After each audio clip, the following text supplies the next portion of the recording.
चलो, चैप्टर बहुत आसान है और मतलब ऑलमोस्ट आज अपन इसको खत्म भी कर लेंगे। अच्छे तरीके से देखिएगा। मतलब पूरा चैप्टर पता है एक बेसिक से कॉन्सेप्ट पर बेस्ड है जो आपको चमकना चाहिए। एकदम आराम से देखिए बोर्ड पर, बातचीत मत करिए। ये दो स्लिट हैं S1 और S2। ये कौन है? स्क्रीन। ये दूरी है बड़ा डी, ये दूरी है छोटा डी। माना यहां से जो लाइट आ रही है उसकी इंटेंसिटी I0, यहां से भी I0। अब मान लो मुझे पॉइंट P पे पहुंचना है, तो P से एक वेव निकली, S2 से एक वेव निकली। तो आप ये आज 10 बार और सुने, पूरे चैप्टर में यही हो रहा है। S1 से एक वेव आ रही है, S2 से एक वेव आ रही है, दोनों वेव क्या कर रही हैं? Super impose. क्या रास्ते बराबर हैं क्या? एक रास्ता छोटा, एक रास्ता, तो क्या पैदा होगा? Path difference. पाथ डिफरेंस से क्या आएगा? Phase difference. और फिर हम क्या निकाल सकते हैं? इंटेंसिटी। अब सुनते जाना, आप जबरदस्ती मत लिखना। नेट इंटेंसिटी होता है I1 plus I2 plus 2√I1 I2 cos delta phi. ये क्यों लगाऊं यार? क्यों आशीष सर, क्यों नहीं लगाओगे? ये तो तब लगाना चाहिए जब I1 और I2 अलग अलग हैं। यहाँ तो दोनों सोर्स की इंटेंसिटी सेम है, तो ये लगाने का कोई मतलब नहीं है। तो फिर क्या यूज करूं? दोनों का सेम का याद करो, क्या होता था? 4I0 cos square del phi by 2, या 4I0 को लिख सकते हैं I max cos square del phi by 2। दिमाग में ये बातें आनी चाहिए। आप केवल रट्टाबाजी करेंगे तो मजा नहीं है। सूत्र याद होना चाहिए, ये जरूरी है, पर हाउ टू अप्रोच ये भी जरूरी है। ऊपर वाला कब लगेगा? जब इंटेंसिटी अलग अलग होगी। अब दोनों सोर्स की इंटेंसिटी क्या है? सेम है। तो आपको क्या लगाना चाहिए? 4I0 cos square del five by 2। अब इस फॉर्मूले से एक मिनट बात तो करो। लो सर, बात कर लेते हैं, क्या दिक्कत है? आई नेट निकालने के लिए मुझे डेल फाई की आवश्यकता है। डेल फाई कैसे आएगा? स्टेप नंबर 1, दोनों के रास्ते छोटे बड़े हैं, तो पहले क्या निकाल लूंगी? Del x. Step number 2, del x आ जाएगा, फिर डेल फाई बराबर 2 pi by lambda into del x. इससे मुझे क्या मिलेगा? डेल फाई मिलेगा। और डेल फाई मिल जाएगा, इसके बाद मैं फॉर्मूला लगा दूंगी आई नेट बराबर I max cos square del phi by 2। ये दिमाग के स्टेप हैं, ये किताबों में नहीं मिलते हैं। आपको एक तरीका आना चाहिए। आप सवाल को रट नहीं सकते, आपको पता होना चाहिए। S1 से एक वेव आ रही है, S2 से एक वेव आ रही है, एक रास्ता छोटा एक रास्ता बड़ा है। सबसे पहले क्या निकालूंगी? Path difference. Okay, path difference से क्या आएगा? Phase difference. अब डेल एक्स को मैं भूल रही हूं, यहां लिख दो del x. Path difference, part difference आते ही सबसे सरल एग्जांपल दिमाग में चमके, Ram 10 Shyam 12, part difference 2। Part difference से क्या आएगा? Phase difference. फेज डिफरेंस यहां रखूंगी तो क्या आएगा? Net intensity. हेडिंग देख, हेडिंग देख, calculate the intensity at any point in YDSC। फिर आप मुझे कुछ कुछ पुरानी बातें याद होनी चाहिए। कॉस, क्योंकि बार बार कॉस आएगा, तो कॉस की वैल्यू याद हो, कॉस पाई, कॉस 3 पाई, ये सब -1 होते हैं। कॉस 0, कॉस 2 पाई, कॉस 4 पाई, ये सब +1 होते हैं। बार बार कॉस आएगा। कॉस 90 0 होता है, कॉस 45 1/√2 होता है। तो मैं बार बार क्यों अटकूं? मेरे पास वैल्यू लिखी होंगी, मैं मस्त रहूंगी। नोट करिए, इतना आसान चैप्टर है ना। और सबसे बड़ी बात, छोटा सा चैप्टर है, हर साल एक क्वेश्चन आता है।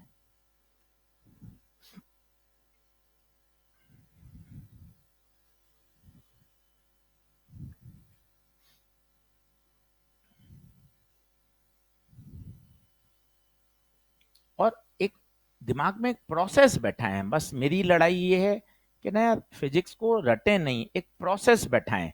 दो वेव आ रही हैं, एक का रास्ता छोटा है, एक का रास्ता बड़ा है, इसके कारण पाथ डिफरेंस आएगा, पाथ डिफरेंस के कारण फेज डिफरेंस आएगा, फेज डिफरेंस अगर पता चल जाए तो मैं इंटेंसिटी निकाल सकती हूँ। ऊपर वाले को आपने क्यों मना किया? ऊपर वाला सही है, पर क्यों लगाऊं? वो तब लगता है जब दोनों सोर्स की इंटेंसिटी, यहां दोनों की इंटेंसिटी सेम है।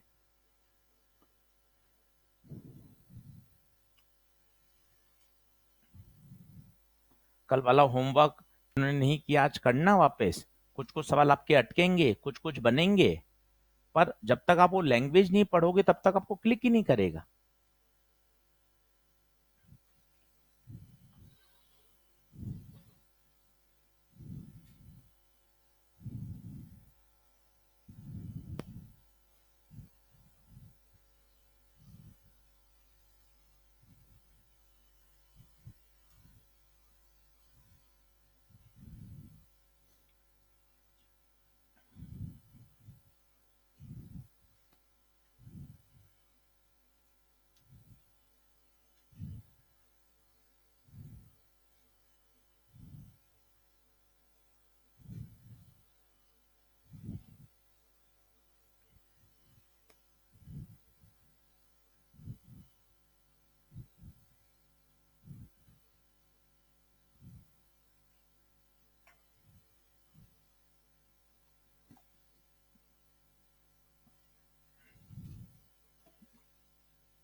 बताऊं?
बढ़ू आगे? एक क्वेश्चन करके देखें। चलो देखो।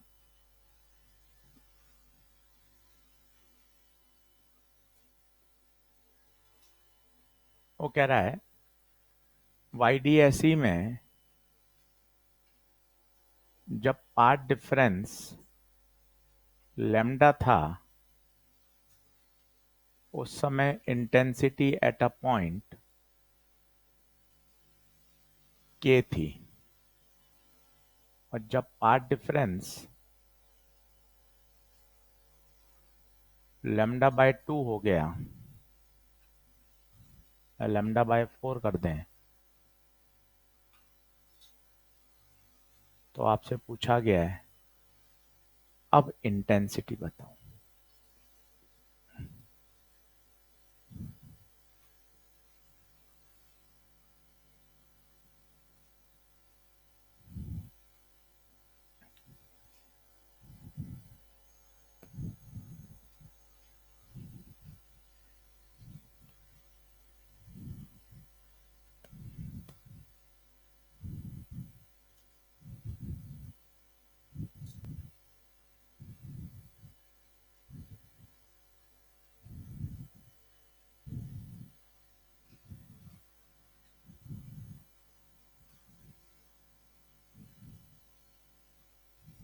अब एकदम से तेज मत करो, पहले दिमाग में प्रोसेस बताओ।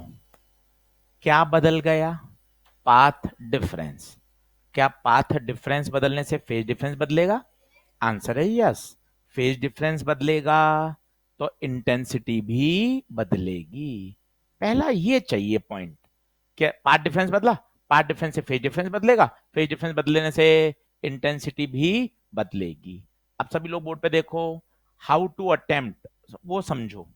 पहले पहले बताइए पाथ डिफरेंस कितना था, लैम्डा। अब फेज डिफरेंस निकाल लो, डेल फाई बराबर 2 pi by lambda into delta x, 2 pi by lambda into lambda. तो बताओ डेल्टा फाई कितना आ गया, 2 पाई, डेल्टा फाई आ गया। अब इंटेंसिटी का फॉर्मूला लगाओ, आई बराबर I max cos square del phi by 2। Intensity given कितनी गिवन है, के, आई मैक्स पता नहीं, cos square del phi 2 pi बटे 2, 2 से 2 कैंसिल, के बराबर I max cos square pi. ये आ गया पॉइंट नंबर ए। अब वापस बताइए, अब बताइए डेल्टा एक्स कितना हो गया, डेल्टा एक्स कितना हो गया, लैम्डा बाय 4, नया delta phi 2 pi by lambda into lambda by 4। तो 2 पाई बाय 4 बोले तो पाई बाय 2। अब नई इंटेंसिटी आई बराबर I max cos square del phi by 2, बोले तो आई मैक्स कॉस स्क्वायर 90/2, 90/2 मतलब 45। ये आ गई इक्वेशन नंबर बी। दोनों को क्या कर दीजिए, डिवाइड। डिवाइड करने से अपने आप आई मैक्स कट जाएगा।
बढ़े।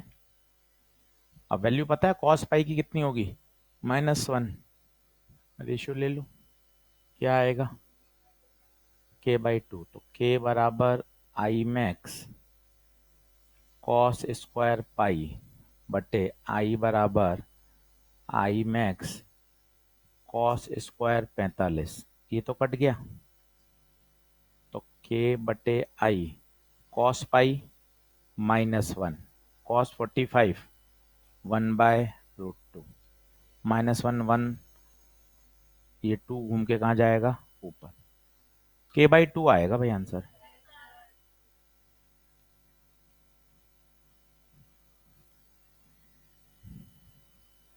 स्टार लगा के रखिए, अच्छा सवाल माना जाता है।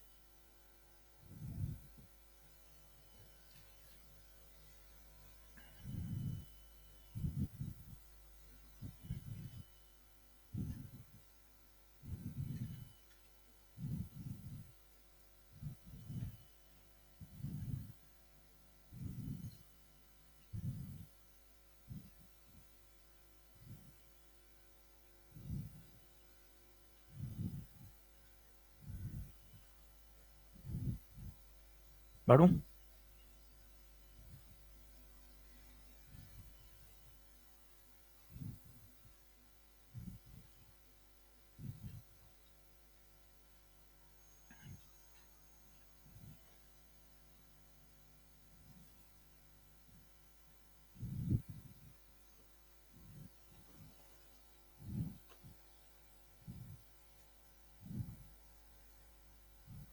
वो पानी में डुबोने वाला बता दिया था ना कि अगर पूरे YDSC को पानी में डुबो दें तो क्या होगा। ठीक है, चलिए अगला लिखिए, नोट लगाइए।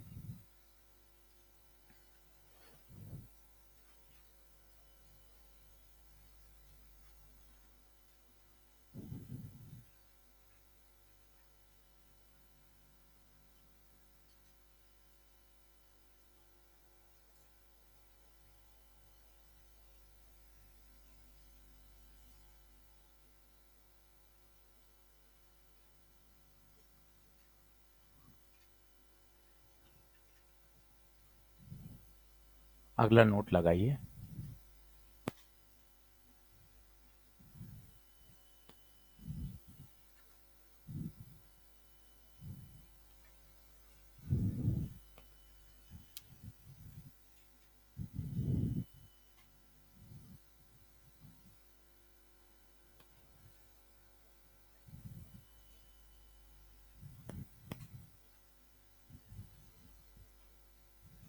बोलूं? चलो, बहुत आसान टॉपिक है, मतलब पूरे आज कॉन्सेप्ट न्यूमेरिकल कॉन्सेप्ट न्यूमेरिकली चलेंगे, अब बहुत आराम से समझ सकते हैं। पेन पेन से छोड़िए, पहले मैं आपसे सवाल पूछता हूं। पोजीशन ऑफ थर्ड मैक्सिमा बताइए। जिसने पढ़ाई करी है वो बता सकता है। मैक्सिमा में जो नंबर वही नंबर, तो y बराबर 3 बीटा, और बीटा याद होना चाहिए लैम्डा बड़ा डी बाय, ये कहलाती है पोजीशन।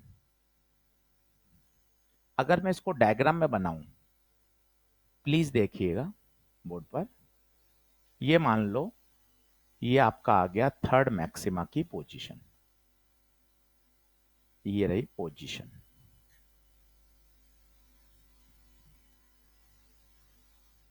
अब मैं आपको बोल रहा हूं, एक होता है पोजीशन और एक होता है एंगुलर पोजीशन। अंतर क्या है? जैसे ये कैमरा जमीन से 10 फुट की ऊंचाई पर है, तो ये इसकी क्या है? पोजीशन, 10 फुट की ऊंचाई। दूसरा देखना, मैं यहां खड़ा हूं तो मुझे अपनी गर्दन ऐसे ऊपर घुमानी पड़ेगी, तो मैं कहूंगा इस कैमरे की एंगुलर पोजीशन है 15 डिग्री। मैंने अपनी गर्दन कितनी घुमाई? 15 डिग्री। दोनों बातों में अंतर है। वापस सुनिए, कैमरा जमीन से कितनी ऊंचाई पर है? आंसर है 10 फुट। तो 10 फुट क्या है? पोजीशन। मैं बोल रहा हूं मुझे कैमरा देखने के लिए मेरी गर्दन कितना घूमेगी? ये घूमी 15 डिग्री, तो एंगुलर पोजीशन क्या है? 15 डिग्री। सेम देखिए, आपको अच्छा लगेगा, ये मैक्सिमा है, तो यहां से ये दूरी क्या है? पोजीशन। जबकि ये क्या है? Angular position. क्या अंतर समझ पा रहे हैं? हेडिंग देखिए, पोजीशन और एंगुलर पोजीशन। अगर मैं हिंदी में बोलूं तो मैं ऐसा लिखूंगा अपने नोट्स में, वाई तो पोजीशन है जबकि थीटा एंगुलर पोजीशन है। क्या हाँ है क्या? अब देखो कितना जल्दी निकाल सकते हैं। टेन थीटा लगा दीजिए, टेन थीटा लगा दीजिए, perpendicular upon base, perpendicular y base d. Theta small है तो tan theta is equal to theta, तो थीटा बराबर वाई बाय डी। वाई की वैल्यू रख दीजिए 3 लैम्डा डी बाय डी बटे डी, डी से डी कट गया, theta is equal to 3 lambda by d. ये क्या आ गया बताइए? एंगुलर पोजीशन ऑफ किसकी?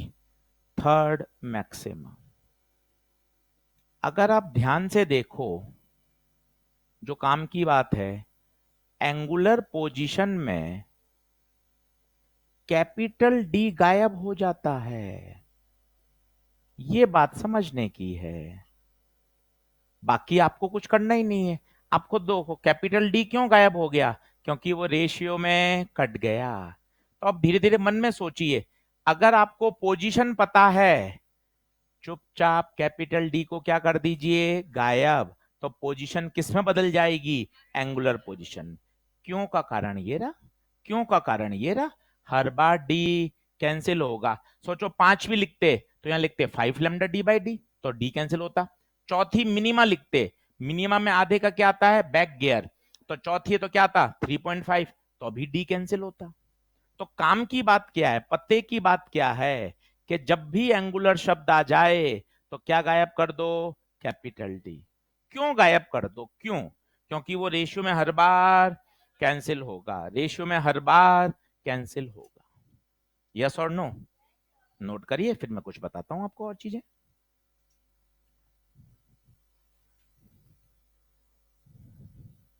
नोट करिए।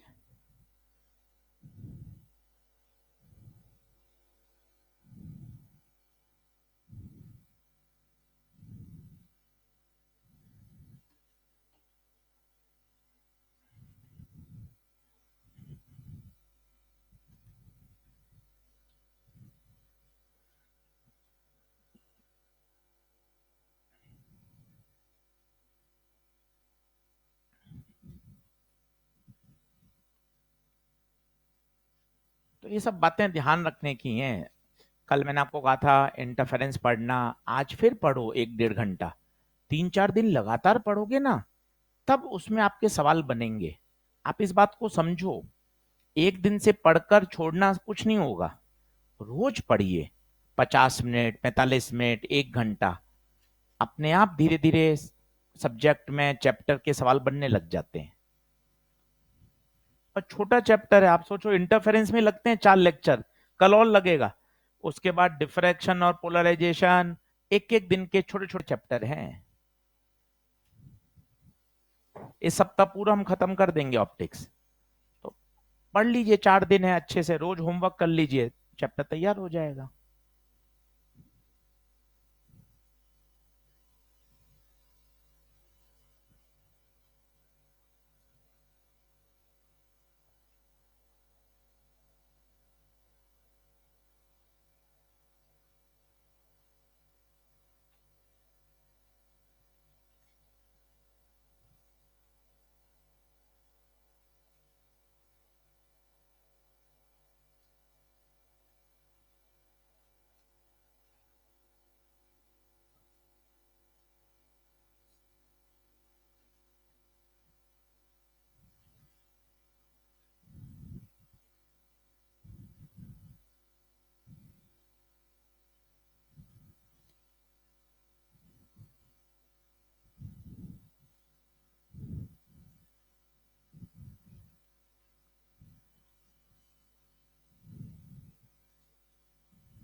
बढ़ू आगे।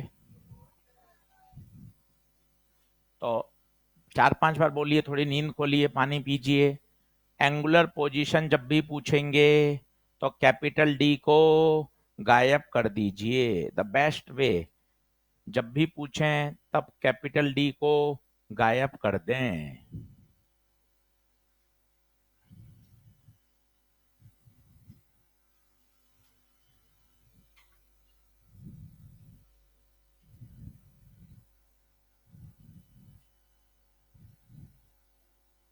क्या क्लियर है?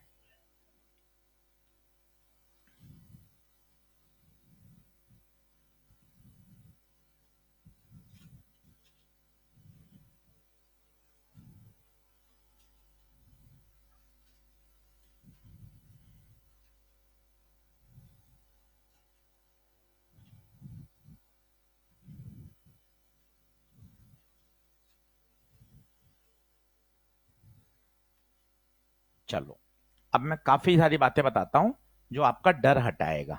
देखिए, ये स्लाइड नहीं है, क्वेश्चंस का पिटारा है। यहां से आपके 15-20 क्वेश्चन सॉल्व हो जाएंगे। और कैसे करने, उन बातों को आप पहले देखना। मुझे क्या क्या आना चाहिए, पहले मैं कोने में लिख रहा हूं। मैक्सिमा कैसे निकालते हैं, याद करो। जो नंबर वही नंबर, इसका मतलब 5वां मैक्सिमा है तो 5 बीटा। मिनिमा में बताओ, मिनिमा में बताओ, आधे का कम, आधे का कम। तीसरा, याद करिए, अगर एंगुलर पोजीशन शब्द आ जाए तो क्या गायब कर दो? कैपिटल डी गायब कर दो। और बताओ, सबसे most popular formula beta, lambda बड़ा डी बाय छोटा डी। पांचवा, मीडियम में चले जाने पर लैम्डा लैम्डा नहीं रहता, लैम्डा बाय म्यू हो जाता है। क्या ये पांचों पॉइंट क्लियर हैं? देख लो अच्छे से। अब मैं आपसे से 8 सवाल करके दिखाऊं आपको एक ही स्लाइड में। आप देखना, बस ये 5 पॉइंट आपको एकदम रटे होने चाहिए। मैक्सिमम में जो नंबर वही नंबर। दूसरा, मिनिमम में आधा कम, पानी में जाने पर लैम्डा नहीं, लैम्डा बाय म्यू। बीटा का formula lambda D by small D. बोलो हाँ है क्या? कोने में छोटा छोटा लिखना शुरू कर दो।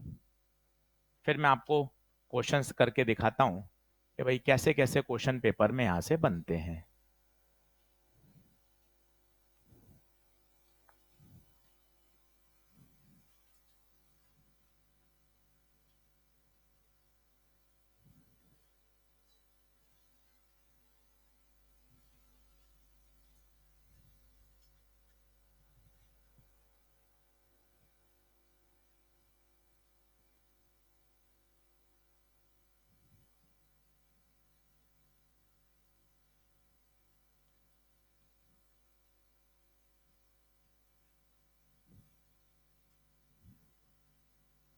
ये बातें आपको पहले तो मन में याद होनी चाहिए, 2-3 बार बोल लो।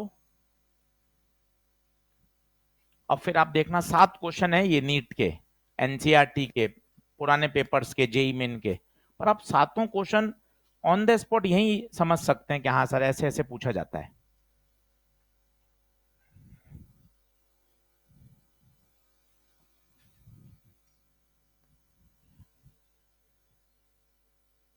अब मैं लिखना शुरू कर रहा हूं। 7 सवाल हैं, आप भी लिखिएगा। Position of fifth maxima from centre, angular position of third minima, fringe width, angular fringe width,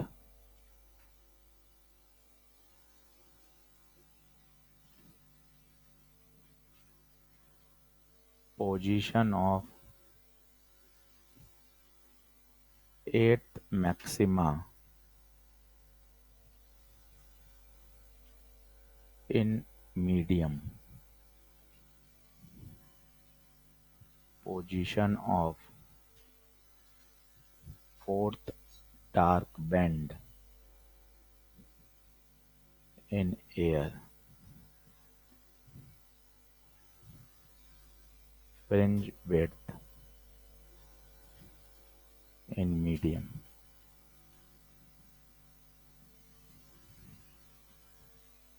ये सातों परीक्षा के क्वेश्चन हैं।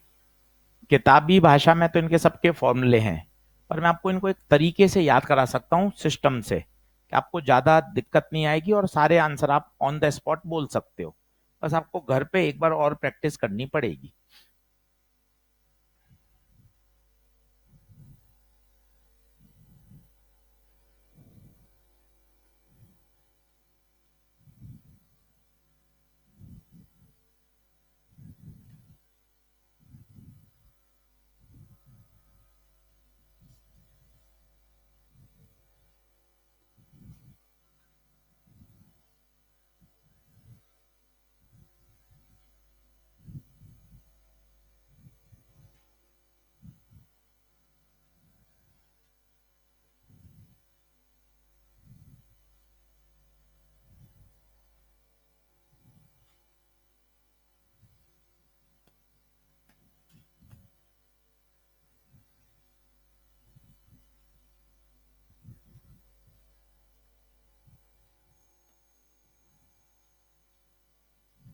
चलें बोलूं?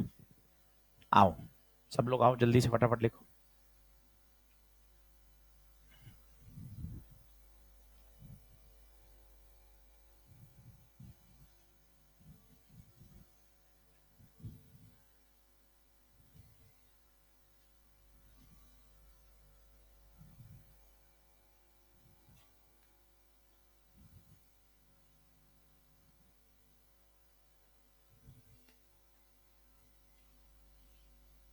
चल, अब सब लोग बोर्ड पे देखना, सातों कौन आंसर दे सकता है बताना बिना देखे। पहले मैं लिख रहा हूं, फिर बिना देखे बताना है आपको। सबसे पहले ये पॉइंट पांचों बोल लो। मैक्सिमम में जो नंबर वही नंबर, मिनिमम में आधा कम, एंगुलर शब्द आएगा तो कैपिटल डी गायब, बीटा का फॉर्मूला लैम्डा बड़ा डी बाय छोटा डी, और मीडियम में जाने पर लैम्डा नहीं। चलो सब लोग बोलो, पांचवा मैक्सिमा, तो बोलो क्या आएगा, 5 बीटा, और बीटा को खोल दो, लैम्डा डी बाय डी। बताओ क्या ओके है? अब प्लीज ध्यान से देखो, एंगुलर आ गया। अब आया थर्ड मिनिमा, आधे का बैक गियर कम, तो 2.5 लैम्डा डी बाय डी ना, एंगुलर है, कैपिटल डी गायब, फॉर्मूला बन गया। एंगुलर है तो शब्द थीटा लगा दो। देखो आप, शब्द क्या लगा दो, थीटा लगा दो। फ्रिंज विड्थ, ये तो सीधा ही है, most popular, lambda D by d. अब एक नया शब्द आ गया, एंगुलर। मैं घबराऊंगी क्यों, एंगुलर में तो आपने बता दिया ना, कैपिटल डी हटाना है। फ्रिंज विड्थ में कैपिटल डी हटा दो, क्या बचेगा, लैम्डा बाय डी। कहीं कुछ नहीं रटना, समझ के करोगे काम हो गया। एंगुलर शब्द आते ही कैपिटल डी उड़ा दो, एंगुलर शब्द आते ही कैपिटल डी उड़ा दो। लिखो, चाल लिखो सोच समझ के।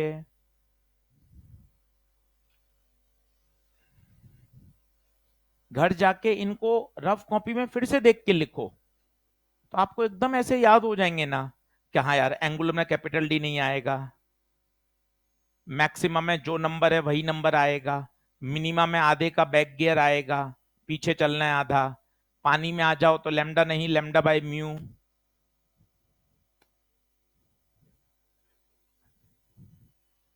अब पांचवा थोड़ा सा धक्का देगा, सब लोग पांचवा देखना। पहले मैंने देखा 8 मैक्सिमा, 8 मैक्सिमा, तो 8 बीटा, बोले तो लैम्डा डी बाय डी। फिर मैंने देखा, अरे भाई, अरे भाई, मीडियम है तो लैम्डा नहीं, लैम्डा बाय म्यू। तो मैंने फिर वापिस अब लिखा, y बराबर 8 lambda by mu d by d. समझना, 5 मिनट रुक जाना, क्या दिक्कत आ रही है बता। मैक्सिमा है तो वही नंबर आएगा, मीडियम है तो लैम्डा नहीं, लैम्डा बाय म्यू आएगा। ऐसे मक्खन तैयार हो जाएगा, आपको परेशानी नहीं आएगी। घर जाके एक बार रफ कॉपी में फिर देख के लिखो, अपने मन से बनाओ सवाल, कुछ भी बन सकता है। चलो छठा कोशिश करो,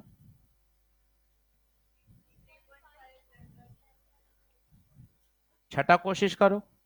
क्या कह रहा है, डार्क बैंड, डार्क में आधा कम, 4 नहीं 3.5, एंगुलर तो नहीं है, ओके, मीडियम तो नहीं है, ओके, वाह, डर लगता है मीडियम हो जाए तो, मीडियम भी नहीं है, एंगुलर भी नहीं है। मैं आपको फिर बता रहा हूं, ये सवालों का पिटारा है, 90% सवाल इस स्लाइड से सॉल्व हो जाएंगे, 90% सवाल, अगर आपने ये 5 बार 6 बार कर लिया तैयार तो। और इतनी जबरदस्त टेक्निक्स हैं, ये किताबों में नहीं है, ये तो पढ़ा पढ़ा कर हमने सरल भाषा में डेवलप कर ली कि यार ऐसे याद कराना बहुत कंफर्टेबल रहता है। एंगुलर में कैपिटल डी हटा दो, मैक्सिमा में वही नंबर आता है, पानी में चले जाओ तो लैम्डा की जगह लैम्डा बाय म्यू। मॉड्यूल के फॉर्मूले याद करोगे तो परेशान हो जाओगे, ये इतना इजी गोइंग है ना कि आप बहुत अच्छे से कर सकते हो। अगला बताओ, फ्रिंज विड्थ इन मीडियम, तो याद है आपको, लैम्डा नहीं लैम्डा बाय, तो लैम्डा बाय म्यू होगा तो बीटा भी बीटा बाय म्यू हो जाएगा, याद करिए कल बताया था।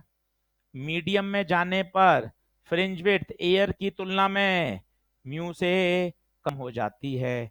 मोस्ट इंपॉर्टेंट है, 3-4 बार आया हुआ है। और आप वैसा भी लिख सकते थे, lambda by mu d by d, वो भी सही था। फिर मैंने उसी को लिख दिया बीटा बाय म्यू। इसको पूरे को स्टार लगा लो बॉक्स को।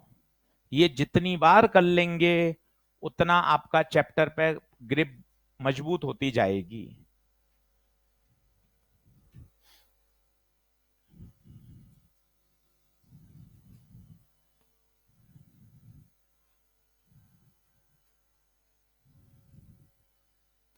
क्या आगे बढ़ें?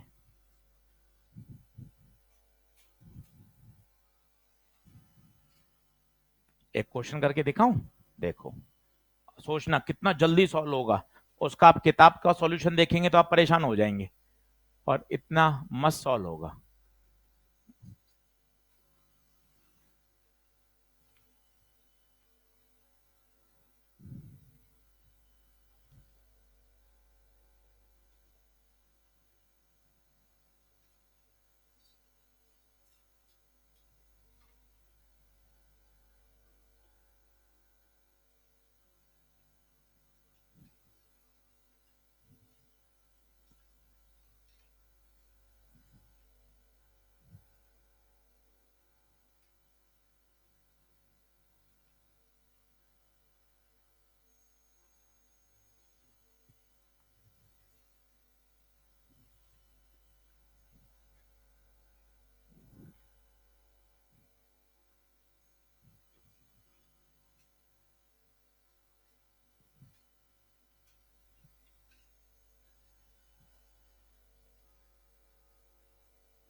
अब एक लाइन में सॉल्व करता है बच्चा इसको, अपन भी सीख जाएंगे, अपन भी सीख जाएंगे।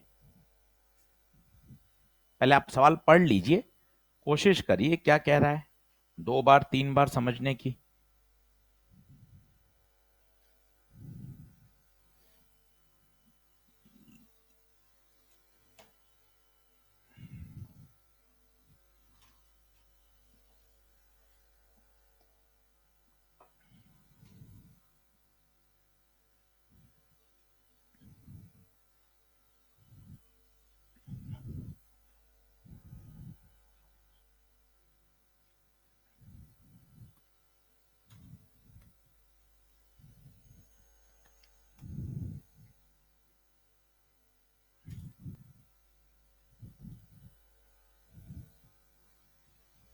चलो, अब बताना, ये एग्जैक्टली लाइज का मतलब समझे आप?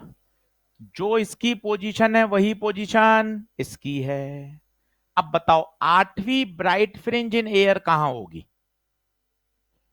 कोशिश करो, 8वीं ब्राइट फ्रिंज इन एयर, बोलो। ब्राइट में जो नंबर वही number 8, lambda D by d, बोलो हाँ है। और बताइए, 5th चाहिए मुझे डार्क, पर कहां चाहिए? मीडियम में। आंखें खोलना, डार्क है 0.5 कम 4.5, लैम्डा नहीं, लैम्डा बाय म्यू, क्यों? मीडियम है। आंखें खोलिए। क्या तुम ये लिख पा रही हो क्या? अगर तुम ये डायरेक्ट लिख पा रही हो तो मजे आ गए। डार्क में आधा कम होता है और मीडियम में तो lambda by mu. Exactly lie, exactly का मतलब दोनों का वाई सेम है, सेम कर दीजिए। 8 लैम्डा डी बाय डी बराबर 4.5 lambda by mu d by d, d d d d lambda lambda कटा 8, 4.5 को लिखो 9/2, तो 16 म्यू बराबर 9, तो म्यू बराबर, थोड़ा सा गड़बड़ हो गया सवाल, क्योंकि म्यू की वैल्यू 1 से कम नहीं होती। चलो कोई बात नहीं, आप लिख दीजिए म्यू 9/16, बस थोड़ा नीचे लिख लीजिएगा, डेटा गड़बड़ है इस सवाल का, मैं डेटा सही कर देता हूं। कॉन्सेप्ट सही है, डेटा थोड़ा सा मैंने गड़बड़ कर दिया, क्योंकि प्रैक्टिकली पॉसिबल नहीं है ना, म्यू की वैल्यू 1 से क्या आ गई, छोटी आ गई। आप लिख लीजिए, फिर अपन इसको सवाल को रीफ्रेम कर लेते हैं। रीफ्रेम मुझे कैसे करना पड़ेगा कि म्यू, हाँ हाँ,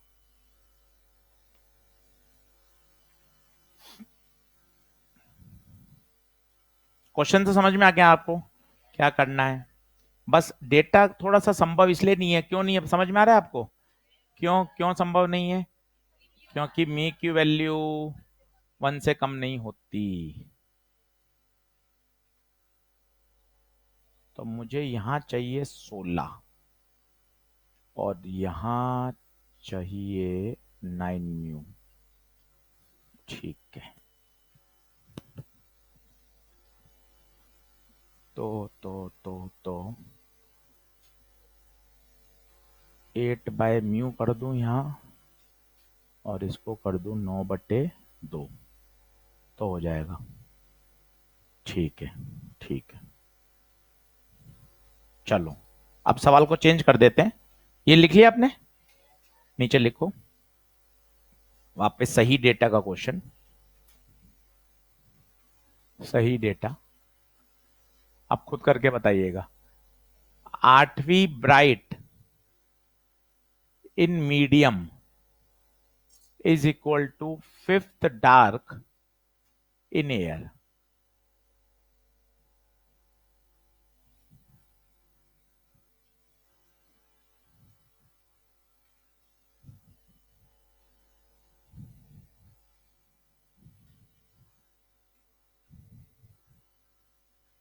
चलो करके बताओ जल्दी से, कॉन्सेप्ट वही है, बस थोड़ा सा डेटा गड़बड़ था, आप करके बताइए।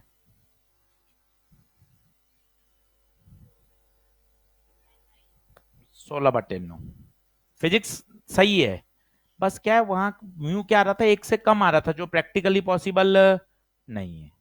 बाकी फिजिक्स दोनों की सही है, फिजिक्स में कोई दिक्कत नहीं, एक बार और कर लीजिए आप अच्छे से।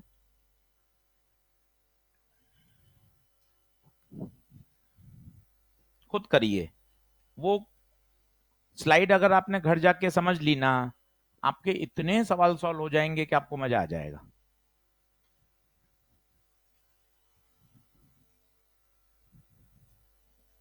हाँ जी आया, बोलो 8वीं ब्राइट तो 8 लैम्डा डी बाय डी, पर मीडियम में है तो लैम्डा नहीं, लैम्डा बाय म्यू। 5वीं डार्क, डार्क में आधा कम 4.5 lambda D by d, lambda D से लैम्डा डी कटा, 8 बाय म्यू बराबर 4.5 को लिख दो 9/2, तो बताओ म्यू कितना आ गया, 16/9, ये सही है। 1 पॉइंट कुछ आएगा, क्या ओके है।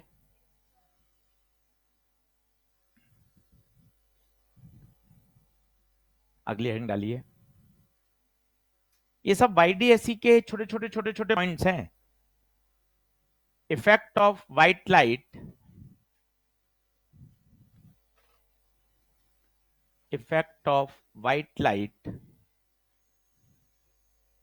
इन वाईडीएससी एक्सपेरिमेंट।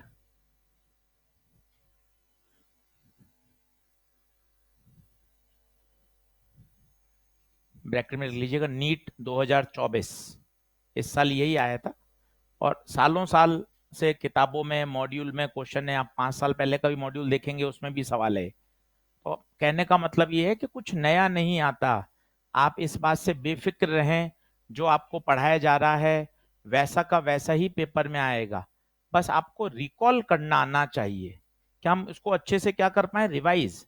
हम भी इसी में मेहनत कर रहे हैं कि ना जनवरी फरवरी में बच्चा आके ये सोचता है यार सारा सिलेबस हो गया, अब हम क्या रिवाइज करें। तो हमने अभी एक नया मेहनत कर रहे हैं, हम पूरी टीम एक फैक्टर 45 ला रहे हैं। अब ये फैक्टर 45 क्या आपने टेलीग्राम पे पढ़ा होगा, क्या होता है, सारा सिलेबस हो जाता है, अब मैं रिवीजन क्या करूं, मॉड्यूल देखती हूँ बहुत मोटा है, ईएलपी देखती हूँ 10 ईएलपी है, नोट्स उठा के देखती हूँ 32 लेक्चर है, इलेक्ट्रो के देखती हूँ करंट कैपेसिटर के 50 लेक्चर है। तो मैं परेशान हो जाती हूँ, करूं तो करूं क्या, ये पढ़ूं टेस्ट पेपर पढ़ूं नोट्स पढ़ूं, तो मैं उलझती जाती हूँ। तो फिर हमने क्या एक सोचा है, फैक्टर 45। फैक्टर 45 क्या है, जैसे ऑप्टिक्स के 5 क्वेश्चन आते हैं नीट में, तो इस 5 को किससे मल्टीप्लाई कर दिया, 45 से, 5 5 25, 5 चौक 20, कितने क्वेश्चन निकल कर आए, 250। ये 250 सवाल ऐसे होंगे जिसमें पूरी ऑप्टिक्स कवर हो जाएगी, और आप आराम से हर प्रोफाइल का सवाल हम इसमें डालेंगे। अब 225 सवाल आपको ना यूनिट डायमेंशन में नहीं करने, क्योंकि यूनिट डायमेंशन का सवाल आता है एक, तो इसको 45 से गुणा करेंगे, मतलब यहां सिर्फ कितने करने हैं, 45। हम क्या सोचते हैं सभी चैप्टर के 100 कर लें, या सब चैप्टर के 100 क्यों करोगे, एसएचएम वेव के 2 प्रश्न आते हैं, तो भाई 2 को 45 से गुणा किया, यहां सिर्फ कितने करने हैं, 90 क्वेश्चन। अगर हमें ऐसा चैप्टर वाइज मिल जाए कि सर बस ये कर लेंगे, तो इसमें हमारी सारी वैरायटी कवर हो जाएगी। इस पे काम कर रहे हैं, दिसंबर जनवरी तक ये पूरा लॉन्च हो जाएगा। उसके बाद इसी के 45 वीडियो भी आपको बना के देंगे, जिसमें सिर्फ और सिर्फ क्या होंगे, कॉन्सेप्ट। वन शॉट में तो क्या होता है, न्यूमेरिकल भी हो रहे हैं, रिवी, सिर्फ और सिर्फ क्या, कॉन्सेप्ट। आपने एक वीडियो देखा, उसमें आपने बातें समझी, आपने अपनी शीट नंबर 1 निपटा दी, फिर दूसरी पढ़ा, दूसरी शीट निपटा दी। 45 वीडियो देखने पर आपके 45 शीट सॉल्व हो जाएंगी। 45 शीट का मतलब क्या हुआ, 45 इंटू 45, तो लगभग 2000 सवाल सॉल्व हो गए। ये कब से चालू करना है, क्योंकि आपका बोर्ड है तो आपके लिए तो कुछ अलग प्लान है। हमने तो ये ड्रॉपर्स के लिए अभी डिजाइन किया है, क्योंकि उनका सिलेबस फरवरी तक होता है, तो 1 मार्च से लेकर 45 दिन काउंट करेंगे, तो ये होता है 15 अप्रैल तक। तो उनका 15 अप्रैल तक पूरा रिवीजन भी तैयार हो जाएगा। पेपर होता है मई के फर्स्ट वीक में, यहां उनको फिर से समय मिलेगा। और ये एक फैक्टर 45 पे काम हो रहा है, आपके लिए थोड़ा सा डिजाइन अलग है, क्योंकि आपके मार्च में तो क्या चलेंगे, बोर्ड एग्जाम चलेंगे, पर आपका सिलेबस भी तो जल्दी हो रहा है, आपका दिसंबर में ही हो जाता है, उनका सिलेबस कब होता है, फरवरी में होता है। तो आप इसको अपने हिसाब से भी क्या कर सकते हैं, रीडिजाइन कर सकते हैं, कि कुछ हम पहले कर लें बोर्ड से, और कुछ शीट कब कर लें, बोर्ड के बाद कर लें। ये सब मेहनत का विषय है, क्योंकि ना चीजें, फिजिक्स क्या है, नीट एस्पिरेंट्स के लिए फिजिक्स मतलब हवा है, हवा। हवा समझते हैं आप, भूत, भूत है। हम तो इतने साल से पढ़ा रहे हैं ना, हमने लाखों बच्चों को देख लिया, भूत है। अब हमारा टारगेट क्या है, अब हमारा टारगेट ये रह गया है कि सब्जेक्ट को आसान बनाया जाए। हमें तो कोचिंग मिल रही है, बहुत अच्छा सब कुछ मिल रहा है, लाखों बच्चे ऐसे हैं जिनको कुछ भी कोचिंग नहीं मिल रही है। तो इतना सरल और इतना सिंप्लीफाइड कर दिया जाए सब्जेक्ट को, कि बच्चा यूं घर बैठ के भी आसानी से नीट क्रैक कर सके। अब टारगेट ये है, अब सोच ये है कि सब्जेक्ट को सिंपलर सिंपलर सिंपलर बनाया जाए, कि ऐसा बनाया जाए कि पढ़ा समझा, वीडियो देखा, और क्वेश्चन सारे के सारे सॉल्व हो जाए। अपन करेंगे अपने भी हो जाएंगे। थोड़ा सा और चीजों को आसान बनाइए, मेहनत करिए, तब है मजा। चलिए आगे बढ़े। Effect of white light in YDSC. अब सुनना, कोई न्यूमेरिकल नहीं बनता इस पे। सबसे पहले तो ये ऊपर लिख दें, तो एकदम हैप्पीनेस आ जाती है। कोई न्यूमेरिकल नहीं है, केवल थ्योरेटिकल सवाल बनता है। अब उस थ्योरेटिकल सवाल को समझने के लिए क्या क्या आना चाहिए वो देखना। सबसे पहले मुझे बताओ, बीटा का होता है formula lambda D by d, तो बीटा किसके प्रोपोर्शनल, लैम्डा के प्रोपोर्शनल। तो जिसका लैम्डा ज्यादा उसका बीटा भी ज्यादा। जल्दी से बताइए, लैम्डा किसका ज्यादा होता है विबग्योर में? विबग्योर में लैम्डा किसका ज्यादा? लैम्डा रेड सबसे ज्यादा, तो बीटा रेड भी सबसे ज्यादा। अब अगला क्वेश्चन ये अराइज होता है, बीटा होता क्या है यार? बीटा होता क्या है? एक लड़की ने बोला फ्रिंज विड्थ, वो तो इसका नाम हो गया। अरे सर मैंने तो नाम ही बोल दिया, बीटा मतलब फ्रिंज विड्थ। नाम नहीं पूछा, आप उसका सिग्निफिकेंस बताओ। तो कल मैंने आपको एक इंटेंसिटी का कर्व बताया था, आपको याद हो तो। पॉजिटिव में आएगा या नेगेटिव में? पॉजिटिव में। पूछो क्यों? कॉस स्क्वायर हो जाता था, याद करिए। ये देखिए सर, हम भूल गए, हमें नहीं बताया था आपने, मैं सिखा देता हूं। आई बराबर I max cos square del five by two. देखिए किस पे डिपेंड कर रही है? कॉस पर। कॉस का ग्राफ कहां से स्टार्ट होता है? ऊपर से। कॉस स्क्वायर हो गया तो नेगेटिव वाला ग्राफ भी गायब हो गया, पूरा ग्राफ कहां शिफ्ट हो गया? ऊपर। अब आप बताइए, ये क्या है? मैक्सिमा बोले तो ब्राइट, ये क्या है? डार्क।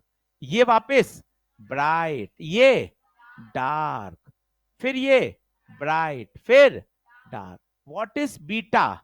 दो कॉन्जिक्यूटिव ब्राइट के बीच की दूरी, ये दूरी क्या कहलाती है? बीटा।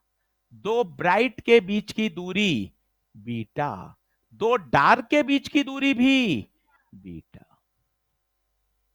क्या बात क्लियर है? अब आप देखना मैं क्या बताना चाहता हूं, थोड़ा सा समझिएगा। ऊपर से जाएगा पर अपन को पकड़ना है। सबसे पहले मैं ग्राफ बनाता हूं रेड का, देखना रेड का ग्राफ।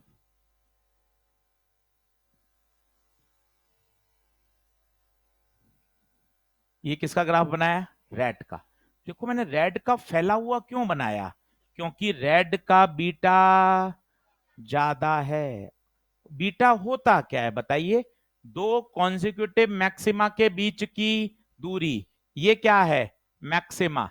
ये क्या है? मैक्सिमा। ये दूरी क्या है? Beta red. क्या बात क्लियर है? मजे की बात है, हमें लगता है क्या पर्दे पर ये सांप लौट रहे हैं क्या? पर्दे पे सांप नहीं है। ये सांप है क्या? ना, ये सांप नहीं है। क्या है बताइए? ये इंटेंसिटी का पैटर्न है। पर्दे पे तो अभी भी क्या बन रही है? मैक्सिमा और मिनिमा। मैक्सिमम इंटेंसिटी मतलब यहां क्या बनेगा? ब्राइट। यहां डार्क, यहां ब्राइट, यहां डार्क, यहां ब्राइट। क्या बात समझ में आ रही है? अब मैं वायलेट का बनाऊंगा, आप देखना। वायलेट का जो बीटा है वो सबसे कम है। वायलेट का ग्राफ बनाने की कोशिश करना, आपको मजा आ जाएगा। कैसे बनाऊंगा देखना वायलेट का ग्राफ। ये देखिए वायलेट का बीटा, देख मैक्सिमम जल्दी आ गया। क्यों जल्दी आ गया बताइए? क्योंकि वायलेट का बीटा सबसे कम है। देखिए सर ऊपर से जा रहा है, कुछ समझ नहीं आ रहा, कोई टेंशन मत लो। पहले ये लिखो, कॉन्सेप्ट नंबर वन ये लिखो, कॉन्सेप्ट नंबर टू ये लिखो, फिर वापस समझाता हूं। बिल्कुल कहीं पैनिक मत होइए। ऊपर लिख दो तो थोड़ा सा अच्छा लगेगा। कोई न्यूमेरिकल नहीं बनता, केवल थ्योरेटिकल सवाल है।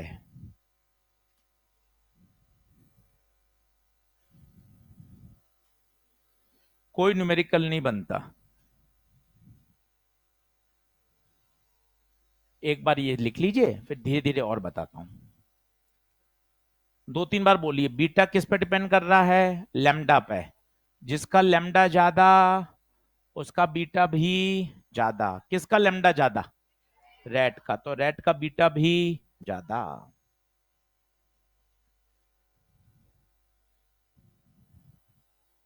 आज 15 क्वेश्चन कराऊंगा वाईडीएसई के, और सारे के सारे क्लास नोट्स में ही करिएगा। ऑनलाइन सॉल्व करेंगे 15 क्वेश्चन सिर्फ YDSE पर। उसका कारण है YDSE पे हर साल न्यूमेरिकल आता है, हर साल।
मिटाऊं? तो बीटा क्या होता है? दो कॉन्जिक्यूटिव मैक्सिमा। ये देखिए मैक्सिमा है। सर आपको कैसे पता चल रहा है मैक्सिमा है? क्योंकि यहाँ पे इंटेंसिटी सबसे ज्यादा है। दो मैक्सिमा के बीच की दूरी, या कहें दो मिनिमा के बीच की दूरी, कौन सा सही है? दोनों सही हैं, क्योंकि YDSE में जितना दो ब्राइट के बीच में दूरी होती है उतना ही दो डार्क के बीच में दूरी होती है। सब लिख दिया मैंने, बाद में आप कॉपी पढ़ो मन खुश हो जाए। वैसे ही नोट्स बनाते हैं जैसा दिमाग सोचता है। दिमाग ने सोचा बीटा क्या होता है, पहले बीटा की फुल फॉर्म आई फ्रिंज विड्थ, फिर परिभाषा आई distance between two successive maxima, या फिर distance between two successive minima. जैसा दिमाग सोचता है बिल्कुल नोट्स उसी अंदाज में, ताकि जल्दी पढ़ा जाता है, जल्दी क्विक क्वेश्चन सॉल्व होते हैं।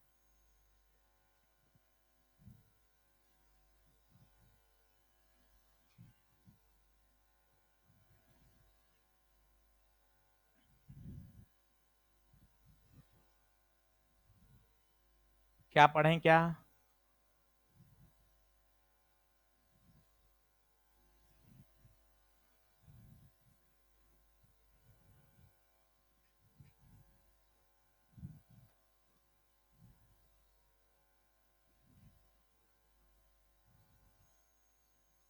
इस वीक आपका ऑप्टिक्स पूरा हो जाएगा। अगले वीक से अनुराग सुकीजा से शुरू करेंगे modern physics and semiconductor.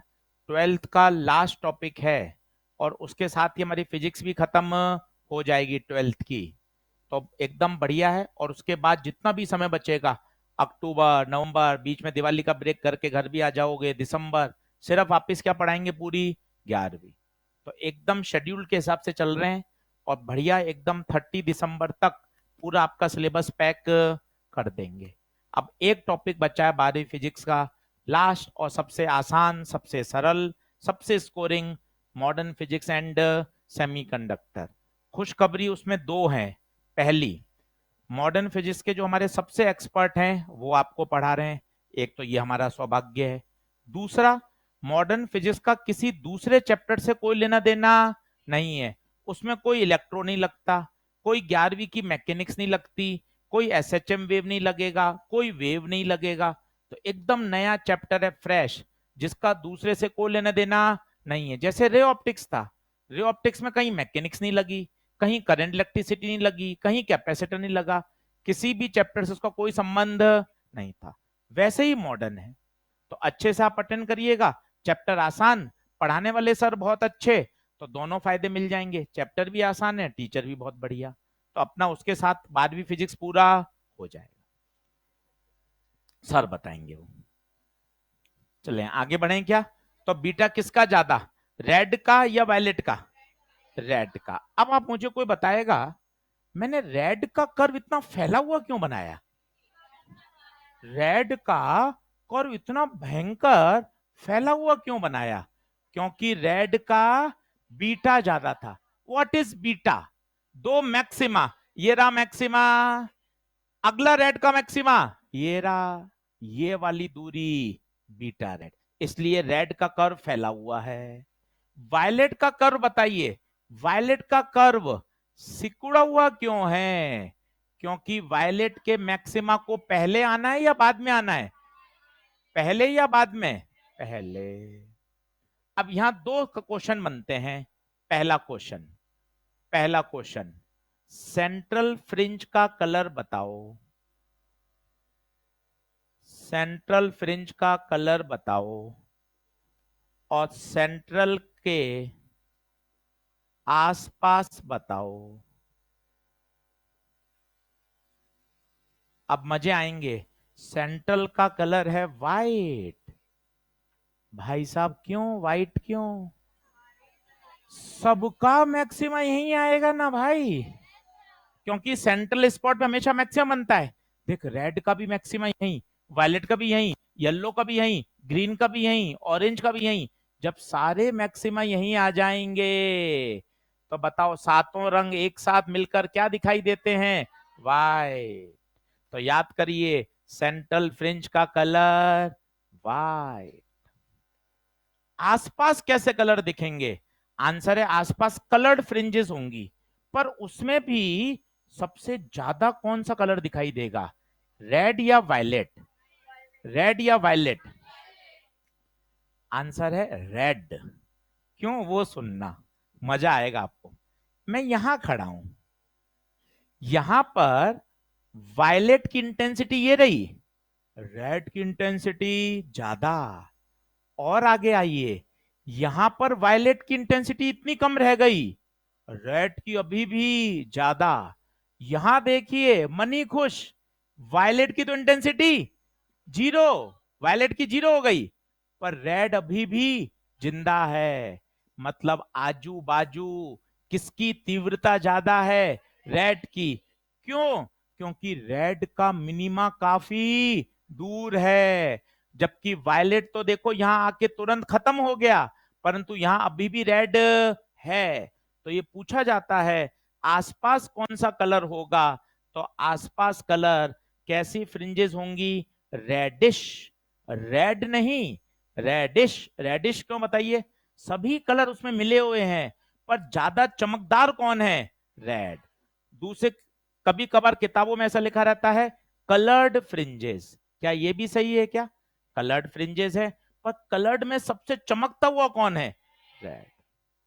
Sir वापस बताओ रेड क्यों? मेरा तो तुक्का वायलेट था।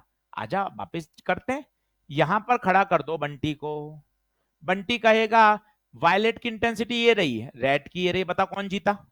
रेड। यहां बताओ वायलेट इतना कम हो गया, रेड अभी भी है। यहां देखो वायलेट तो जीरो ही हो गया, पर रेड अभी भी है। तो बताओ ज्यादा इंटेंस कौन है? रेड। इसलिए दो सवाल यहां बनते हैं। पहला सवाल बताइए, पहला, सेंट्रल के आसपास कलर, सेंट्रल के आसपास कलर रेडिश, और सेंट्रल फ्रिंज का colour white. Central fringe white क्यों? क्योंकि सभी कलर्स का, सभी कलर्स का मैक्सिमा सेंटर पर ही बनेगा, इसलिए central fringe, central fringe white दिखाई देगी। थ्योरेटिकल सवाल है, बहुत ध्यान से सुनिएगा। सबका मैक्सिमा कहां बन रहा है? सेंटर पे सबका। और जब सबका मैक्सिमा एक साथ बनेगा तो वहां पे कलर कैसा दिखाई देगा? व्हाइट। हाँ जी, बिल्कुल बिल्कुल। तो वहां शब्द लिखा हो ना, सेंट्रल के आसपास। आसपास का मतलब है अपन रेड के मिनिमा तक तो पहुंचे ही नहीं है।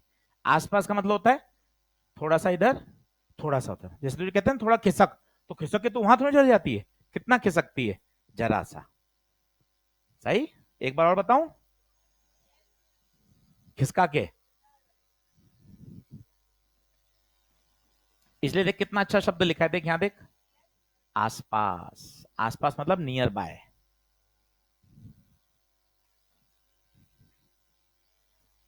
कोई बताएगा रेड इतना फैला फैला क्यों बनाया? रेड का बीटा ज्यादा है, इसलिए रेड फैला हुआ है। आराम से बनाना, आधा घंटा। तुम यूं नहीं कि दो कर फटाफट बना दो। तुम्हें अपने पुराने इतिहास का वास्ता, आराम से तुम्हें दो कर बनाने में आधा घंटा तो लगना ही चाहिए। ऐसा नहीं तुम फटाफट ही बना लो, सर हो गया। अपने आराम से आधा घंटा तो लगना ही चाहिए, क्योंकि हमारा पेपर नीट का थोड़ी ना है। हमारे वहां पर है रंग भरो प्रतियोगिता। हाँ, वहां पे हमारा होगा ड्राइंग कंपटीशन।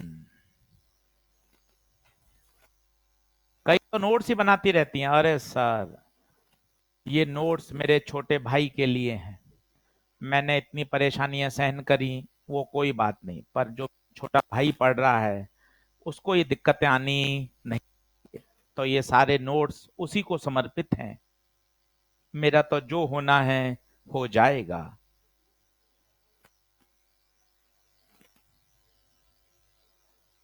आप चिंता नहीं करें छोटे भाई बहन की, छोटे भाई बहन के लिए हम बैठे हैं, हम पढ़ाएंगे उनको। आप अपना पढ़ लीजिए आराम से। आगे बढ़े क्या? हाँ, पूरा आधा घंटा। Yes yes. Take your time properly. आराम से आप समय लीजिए। शुक्रिया। रेड कलर का स्केच लाइए, उसको बनाइए अच्छे से। पहले लेबोरेटरी में जाके एक्सपेरिमेंट परफॉर्म करिए, वहां से देखिए।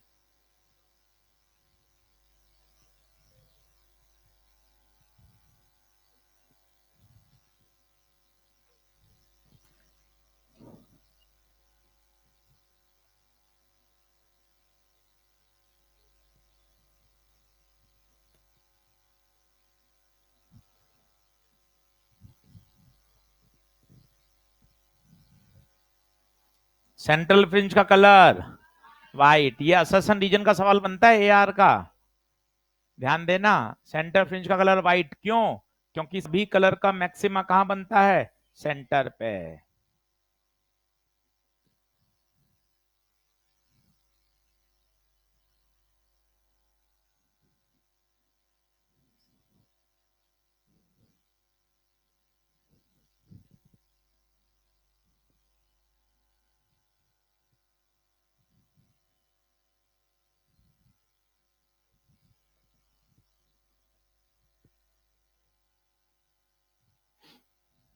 बड़े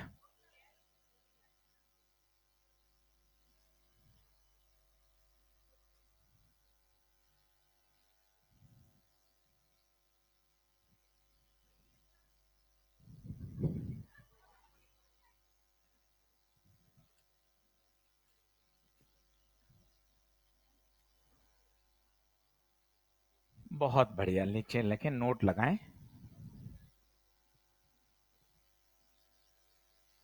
नोट लगाएं। आप सभी लोग देखना, फ्रिंज विड्थ, सबसे रियल हीरो फ्रिंज विड्थ। 10 बार लिख दिया, 10 बार और लिखना है फॉर्मूला। बीटा बराबर लैम्डा बड़ा डी बाय छोटा डी। लैम्डा बड़ा डी बाय छोटा डी। अब पहला क्वेश्चन आया, आपने डिस्टेंस को कर दिया double and distance between slit को कर दिया हाफ। अब बताओ बीटा पर क्या इफेक्ट, बीटा पर क्या इफेक्ट।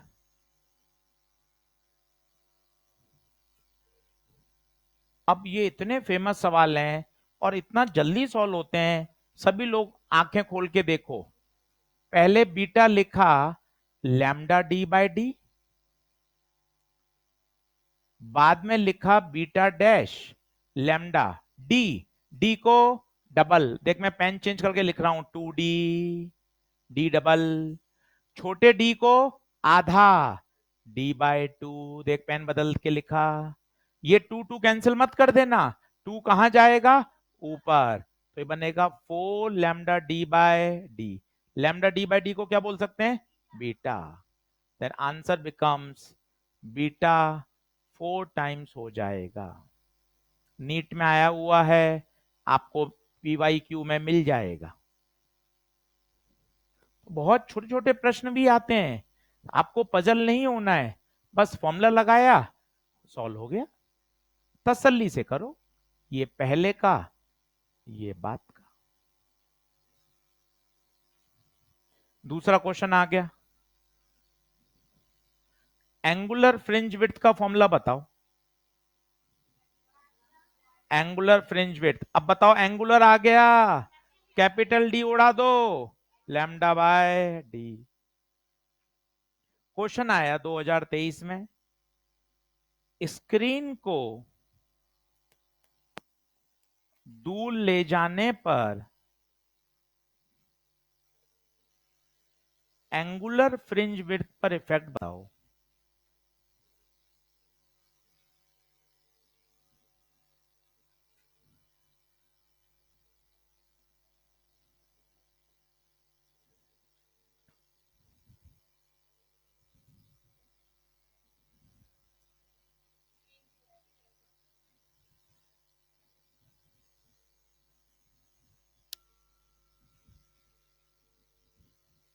आज ELP के क्वेश्चन करना शुरू करना है, कल जिसने नहीं करे ELP नंबर 1 पीछे से शुरू कर दो, 32, 31, 30, 29, 28, 27, 26 सब करो, पीछे से शुरू करो।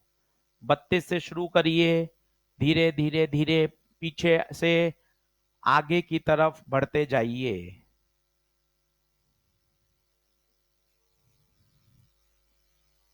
बताइए क्या इफेक्ट पड़ेगा, कोई इफेक्ट पड़ेगा क्या।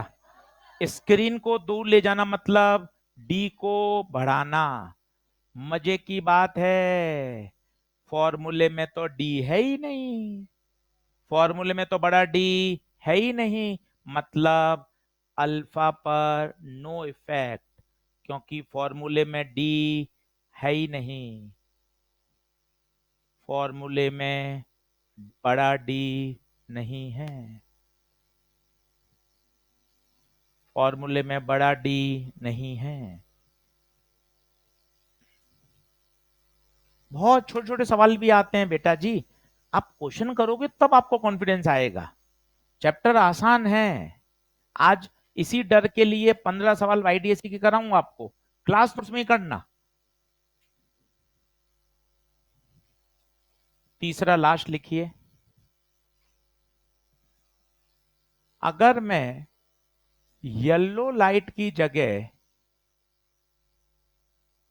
रेड लाइट यूज करूं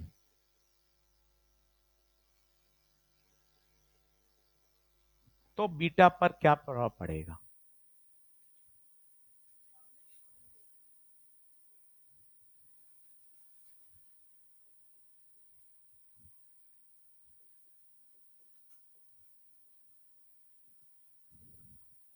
अब देखो, तुरंत दो आंसर तो क्लास में आ गए, कम हो जाएगी बढ़ जाएगी, वो देखो आप कितने होनहार तेजस्वी मेधावी बच्चे हैं हमारे, दोनों, बोथ, डिक्रीजेस भी इंक्रीजेस भी। चलिए क्या होगा बताइए, बढ़ जाएगी। क्यों? अरे विबग्योर, पहले आप कहां थे? येलो पर, अब कहां आ गए? रेड पर। तो रेड का तो लेमडा ज्यादा होता है ना भाई, तो मतलब आपका लेमडा बढ़ गया। लेमडा बढ़ गया तो बीटा का फॉर्मूला बोलिए, लेमडा डी बाय डी। तो beta is proportional to lambda, lambda बढ़ गया, बीटा भी बढ़ेगा। ये सब आपको क्वेश्चंस ईएलपी में, मॉड्यूल में, सब जगह दे रखे हैं। एकदम खटाखट आने चाहिए, कहीं न्यूमेरिकली नहीं है, इतने आसान है।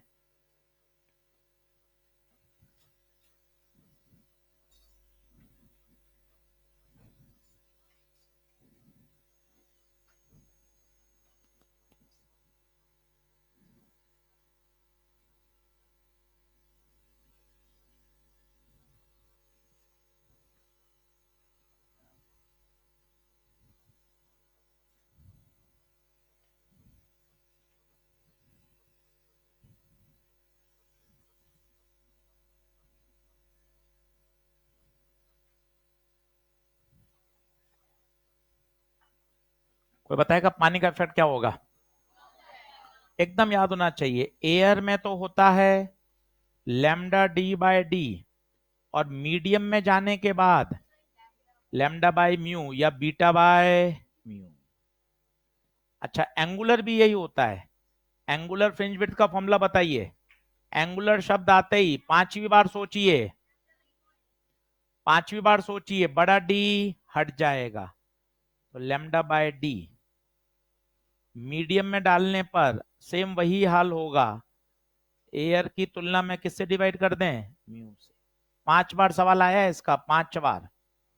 पहले भी लिखाया था, आज वापस लिखाया है, कल फिर लिखाऊंगा, क्योंकि पानी का प्रभाव एकदम याद होना चाहिए।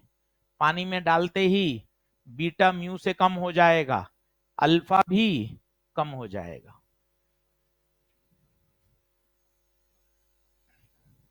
ईएलपी 1 पूरी कर लीजिए, 32 के 32 सवाल। कल मैं आपको और प्रैक्टिस कराऊंगा, और कल हम इसको इंटरफेरेंस को खत्म कर देंगे। फिर हमारा बचेगा डिफ्रैक्शन और पोलराइजेशन, बहुत छोटे छोटे चैप्टर बचेंगे, डिफ्रैक्शन एंड पोलराइजेशन। बोलो क्लियर है क्या? चलिए धन्यवाद। कल हम सभी को मॉड्यूल और ईएलपी लेकर आनी है, ताकि कल हम इसको फिनिश कर दें और अपना डिफ्रैक्शन शुरू कर देंगे। डिफ्रैक्शन और पोलराइजेशन, बस अब 2 ही हिस्से बचे हैं। ये ईएलपी ले लेना किसकी है।